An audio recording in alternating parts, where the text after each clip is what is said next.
Salut tout le monde, c'est Essou, j'espère que vous allez bien. Aujourd'hui on se retrouve pour le bilan de lecture de la 3e semaine du mois d'octobre 2023. Et cette semaine j'ai lu 10 mangas. Alors comme vous le voyez, c'est pas du tout le même décor que d'habitude. Là je tourne dans mon petit salon. Parce que actuellement je suis en train de réorganiser ma mangatech.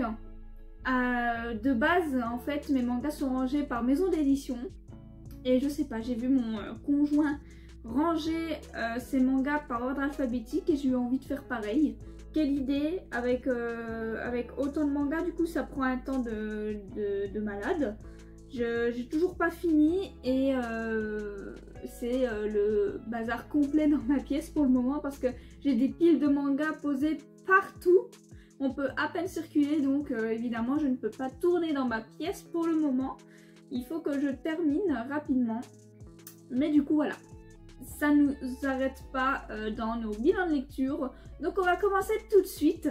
Alors j'ai lu les tomes 1 à 4 de Elio le Fugitif. J'espère que ça brillera pas trop. Je vais essayer de vous montrer les covers.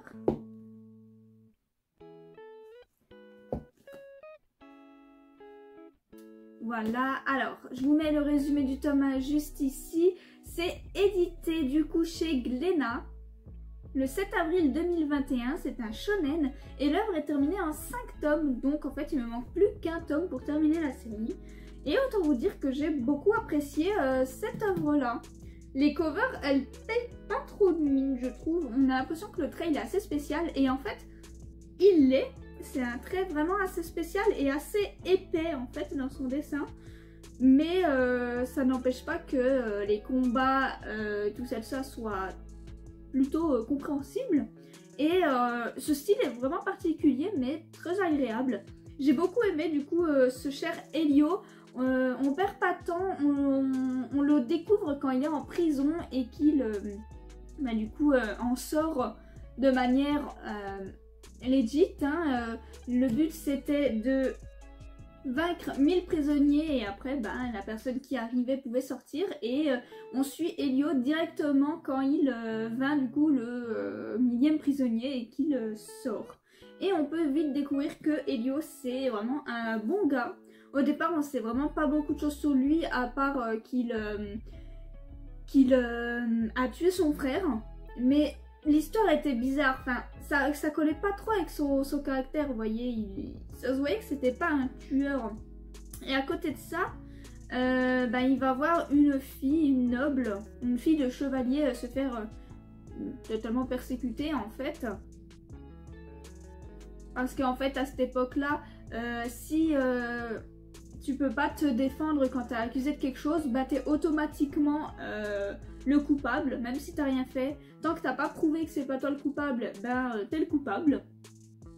Même s'il y a presque pas de preuves, même s'il y a pas grand chose, tant que tu peux pas prouver que t'es pas coupable, t'es coupable. Et je trouve ça horrible. Du coup cette pauvre fille elle se fait malmener et Elio va l'aider alors que tout le monde la regarde mal limite. Alors que 3 jours avant tout le monde la respectait.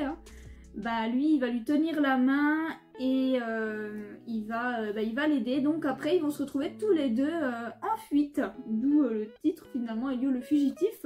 Ils vont se retrouver totalement en fuite tous les deux et du coup notre héroïne elle veut faire en sorte de prouver son innocence. Et petit à petit, au fur et à mesure de la lecture de ces 4 tomes, on va découvrir de nouveaux personnages, des personnages qui vont se joindre au groupe. Et je trouve ça super cool, ils sont tous super intéressants, assez attachants.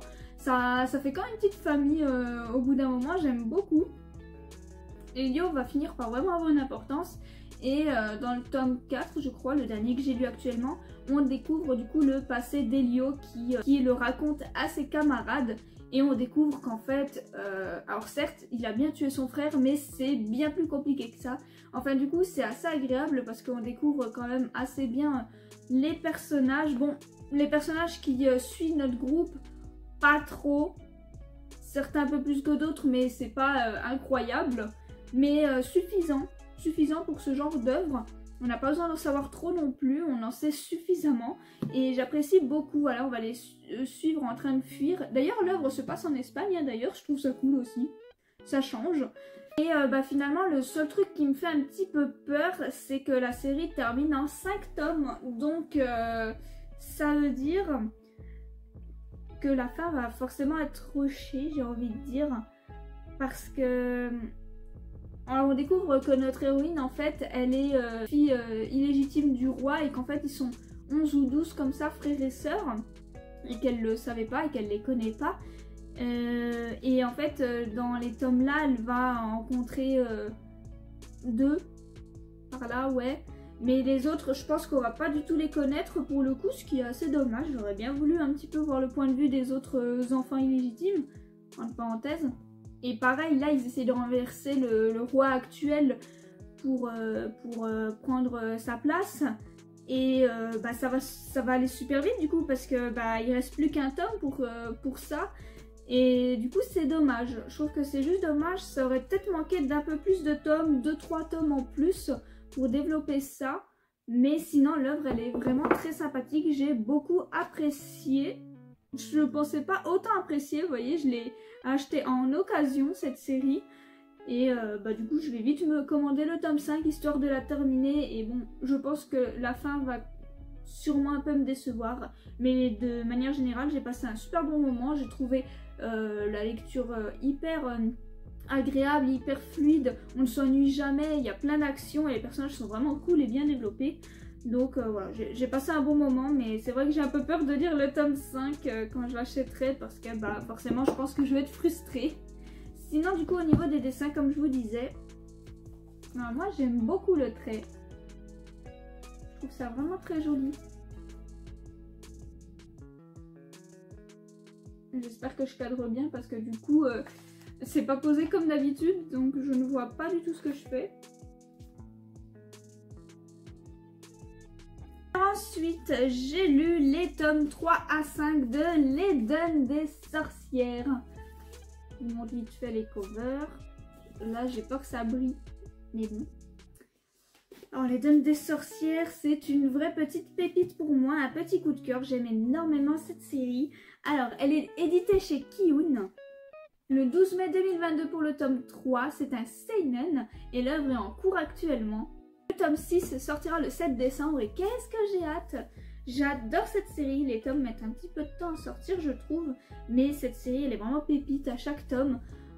On suit un Pili qui est une sorcière et qui essaye de rejoindre du coup l'Éden des sorcières pour réaliser on va dire le souhait de sa défunte tutrice.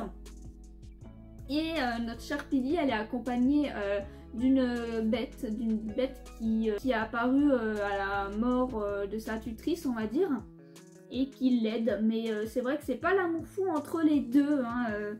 La bête est plutôt égoïste on va dire et ronchon alors que Pili elle veut vraiment aider tout le monde, aider son prochain et ça contrarie beaucoup la créature. Et dans cet tome là on va continuer de suivre du coup Pili et cette créature avancer. Même si au final, là dans cet tome là on les voit pas vraiment trop avancer et chercher l'Éden en lui-même. On va surtout voir Pili faire de bonnes actions et se retrouver en danger. Mais le truc du coup c'est qu'à force d'aider les autres, Pili elle-même va se mettre vraiment en danger. Ce qui va ensuite mettre en danger la créature hein, qui forcément vient l'aider. Et Pili va se retrouver un petit moment seule. Enfin, pas seule parce qu'elle va du coup se retrouver en duo avec une sorcière qu'elle a sauvée. Mais la créature va être en mauvaise posture et Pili elle va essayer de la sauver. Les rôles vont être inversés pour une fois.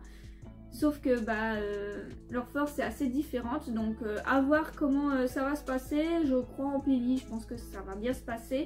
Qu'elle va gérer, en tout cas elle fait tout pour. Mais voilà. C'est vrai que c'est assez dur pour elle, hein. Elle n'a pas l'habitude de se débrouiller, on va dire, toute seule entre parenthèses. Elle est souvent protégée par la créature, donc là c'est vrai que c'est un peu compliqué pour elle. Mais elle va faire de son mieux et c'est cool de la voir en fait toute seule et de la voir un petit peu se durcir finalement. Et puis en plus de ça, elle va finalement comprendre comment utiliser ses pouvoirs. Et ça c'est trop cool, elle va enfin comprendre comment faire. Donc... j'ai hâte de voir la suite parce que là notre petite Pili elle évolue bien, elle évolue grandement. Elle a même appris à se battre à l'épée, enfin franchement elle donne vraiment du sien pour réussir, pour être un peu plus indépendante. Et j'ai trop hâte de voir la suite, j'espère que ça ira pour la bête parce que du coup j'ai trop hâte. Les personnages, les nouveaux qui pop dans ces tomes là sont assez intéressants, assez intrigants, certains assez perchés. Mais j'ai beaucoup aimé, franchement les Daines de sorcières on passe un trop bon moment, il y a de l'action, on ne s'ennuie pas et les dessins sont juste sublimes. Mais c'est vrai que du coup la quête de l'Eden elle est un petit peu mise de côté je trouve parce qu'on voit vraiment en fait là la gentillesse de Pili à aider son prochain et le fait qu'elle se renforce elle-même. Donc voilà, je pense que dans les tomes suivants ça va avancer un petit peu plus, faut juste sauver la bête on va dire et après c'est reparti. Mais j'ai très hâte et j'ai beaucoup aimé ces tomes-ci. Donc pour les dessins, comme je vous disais,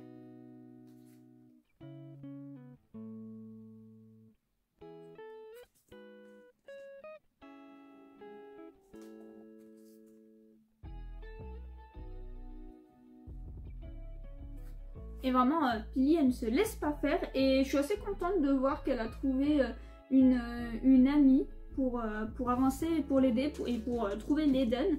Est-ce qu'elle va rester jusqu'au bout? Je ne sais pas, mais en tout cas, je l'apprécie plutôt bien cette jeune fille aussi. Et pour terminer ce bilan lecture de la semaine, j'ai lu les tomes 7 à 9 de Kaikan Phrase. Voilà, d'une mangaka que j'apprécie beaucoup. Mais toutes ces œuvres ne sont pas éditées en France, certaines ont même été stoppées en plein milieu, donc c'est vrai que c'est assez agaçant.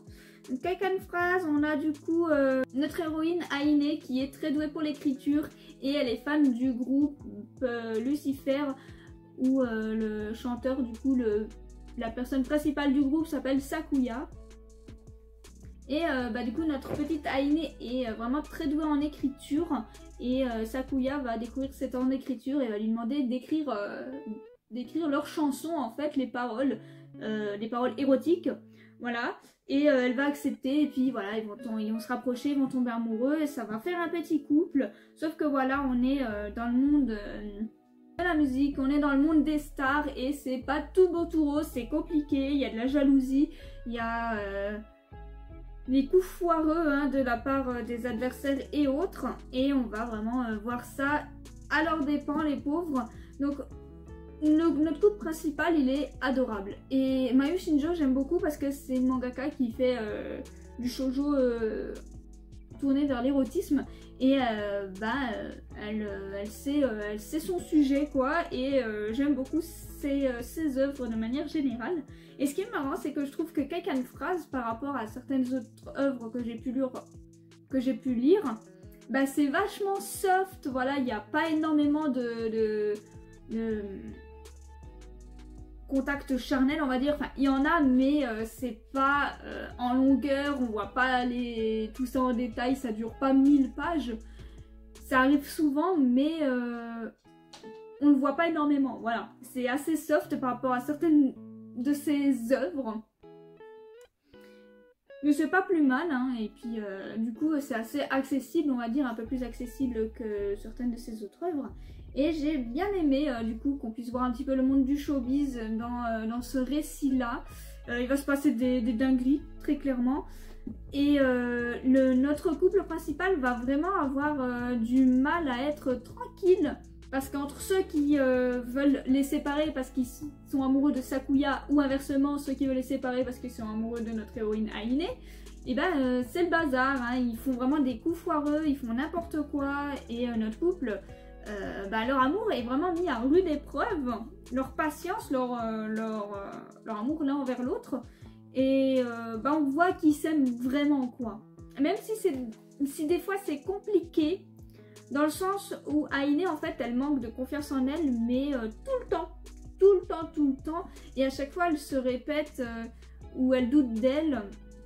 Mais Sakuya est toujours là pour la rassurer et pour lui faire comprendre que c'est elle et personne d'autre et que pour lui, elle est au sommet même si elle se voit pas aussi bien. Donc très cool le mec, franchement ça fait plaisir d'avoir un mec comme ça qui sait être rassurant. Enfin voilà, leur couple il est vraiment cool, même si Aine faudrait bien qu'elle se secoue un petit peu parce que ben à force c'est assez répétitif sur ça, hein. À chaque fois on lui dit quelque chose ou elle voit quelque chose, elle doute d'elle, elle est en PLS et après Sakuya arrive à la rescousse et la réconforte et la rassure. Donc ce serait bien qu'elle prenne vraiment plus confiance en elle et qu'elle en impose un peu plus. Mais de manière générale, les héroïnes de notre mangaka sont un petit peu toutes comme ça. Elles sont vraiment... elles se laissent pas totalement faire, on va dire, mais c'est le mec qui gère, quoi. Mais du coup, voilà, j'ai passé un bon moment. Si vous aimez bien les mangas autour de la musique, du showbiz, bah, c'est vraiment sympa. On passe un bon moment. Bon, malheureusement, par contre, l'œuvre, elle est plus commercialisée, donc... si vous voulez faire la série, bonne chance. En plus, il y a 17 tomes. D'ailleurs, oui, c'est vrai, je vous ai pas dit, mais c'est édité chez Pika. Le 5 mars 2008 pour le tome 7, d'où le fait que c'est plus commercialisé, ça date. C'est un shoujo et c'est terminé du coup en 17 tomes. Moi, il m'en manque plus qu'une 7, je crois. 6-7, parce que je crois que... Alors, j'ai pas le tome 10, mais j'ai le tome 11. J'en ai peut-être encore après, je sais plus. Bref, il m'en manque pas beaucoup. J'arrive à les trouver en occasion, mais c'est galère. Et sinon, au niveau des traits, bah, c'est plutôt sympathique. Hein. La mangaka a son trait bien à elle. C'est spécial, hein. C'est spécial. Ça ne plaira pas à tout le monde. Et moi, je suis habituée, on va dire, à ce trait-là. Me déplaît pas, même si c'est... Il est vraiment spécial, c'est pas le plus incroyable. Hein.